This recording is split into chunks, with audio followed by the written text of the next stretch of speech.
Alright, here we go. I have a wonderful opportunity to go out again and spend the night in a hammock and enjoy the great outdoors. So this will be my second solo overnight in a hammock. It's a beautiful day, a little on the windy side, but the temperatures are excellent and shouldn't have any trouble at all. So let's go.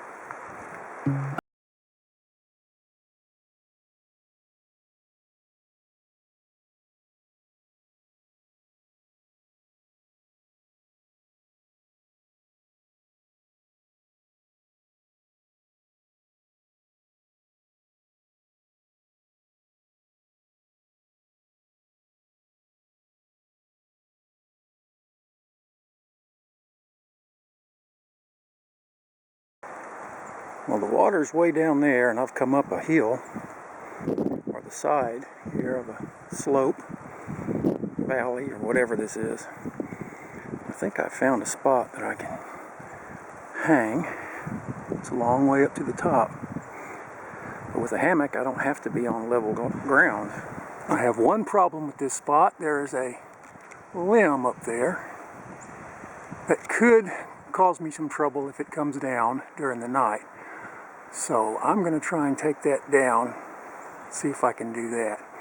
Let's give that a try.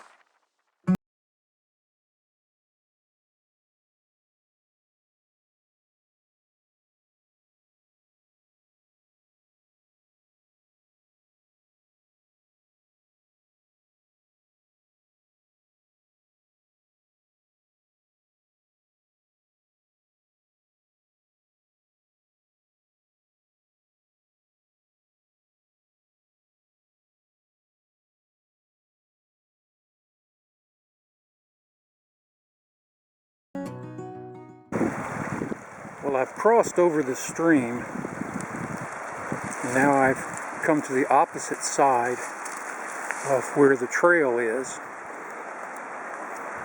a very rugged area, and gone about halfway up the hill on the opposite side,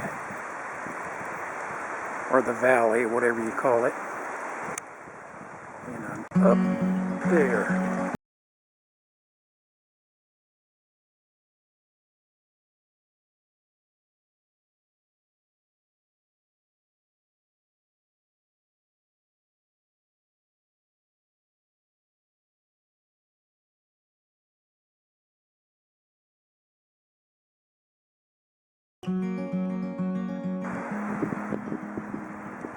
It's very windy and the trees are really blowing, and I can feel the trees that I'm attached to, that the hammock's attached to, when the wind blows they flex and the hammock moves up and down, and I guess that's normal. I am a little surprised at the number of trees that I hear and limbs that I hear falling. I didn't realize that it happened that often in a forest. But that's why I'm out here, to find out and to learn and experience what it's like to be out. We spend so much time isolated and protected from nature, from the outdoors. And so I'm really enjoying it and looking forward to what else I'm going to find out and find tonight.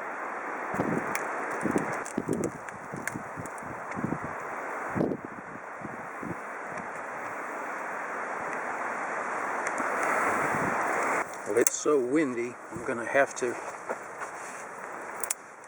make the smallest fire possible. In fact, I'm not sure it's a good idea to even have a fire, as dry as everything is.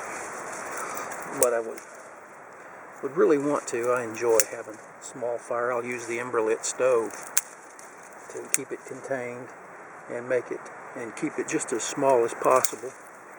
So there's plenty of wood and little sticks and twigs to use for that stove. There always is. So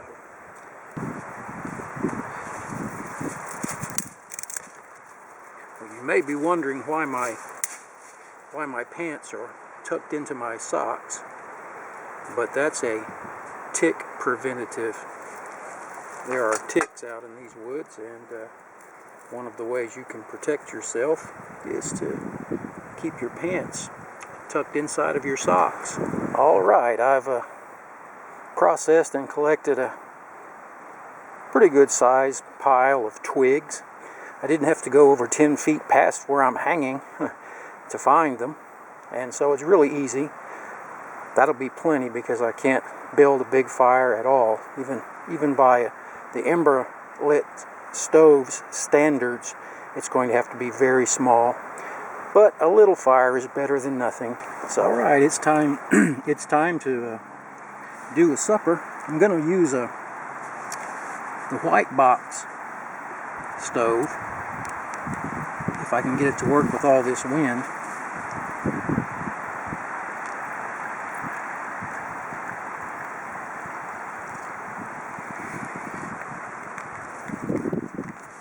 Pour a little fuel into it.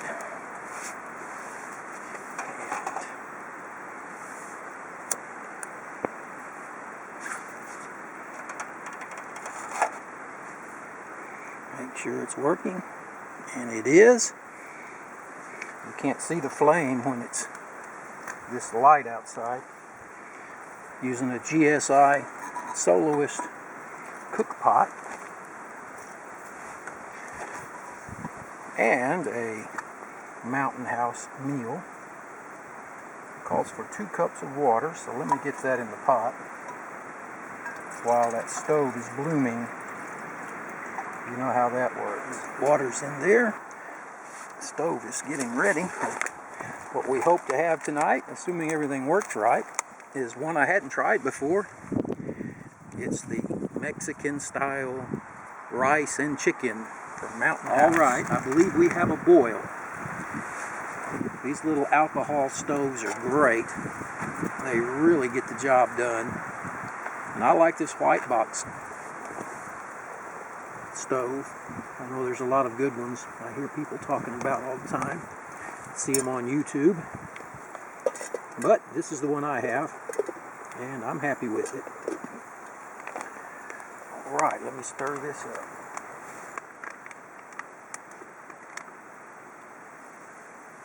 Then you just seal it up and wait. And that's what we'll do now.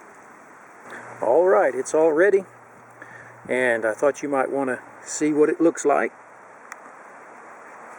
It looks pretty good. And I'm about to have a taste of it.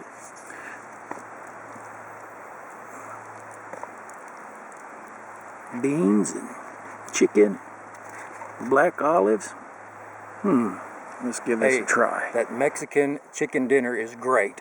I'll have it again. Very good.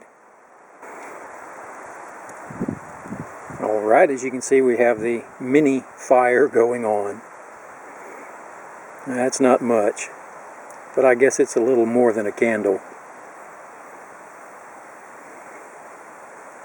Oh well, it's camping.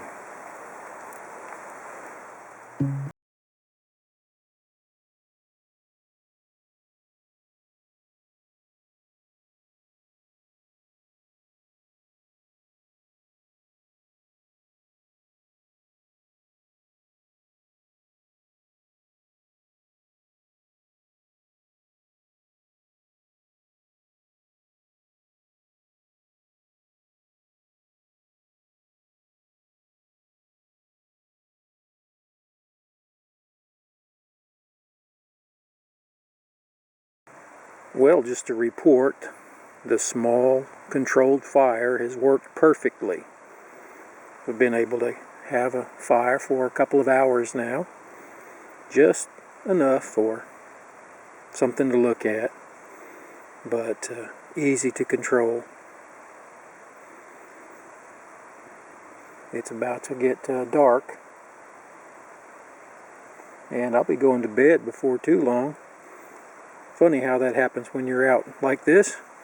I guess some people stay up late even when they camp, but I probably won't. But the fire is nice.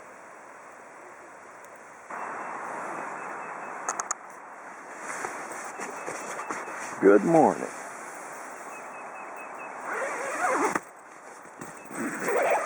Let's take a look outside.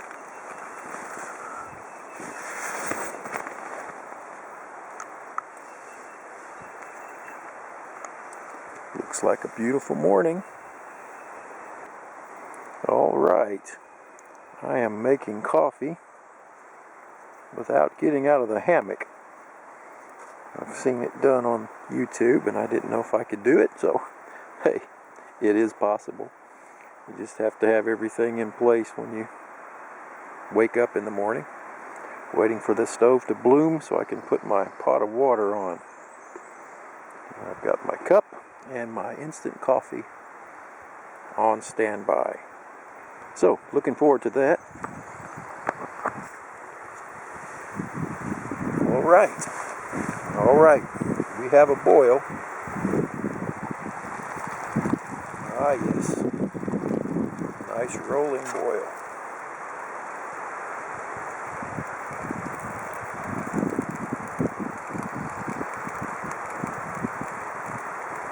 And there it is, coffee made in the hammock. Right here.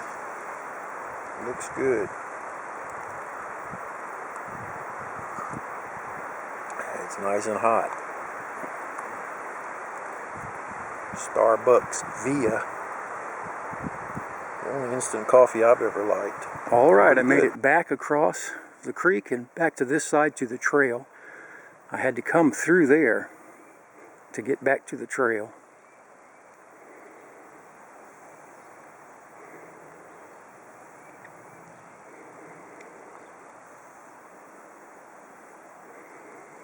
And there's the trail.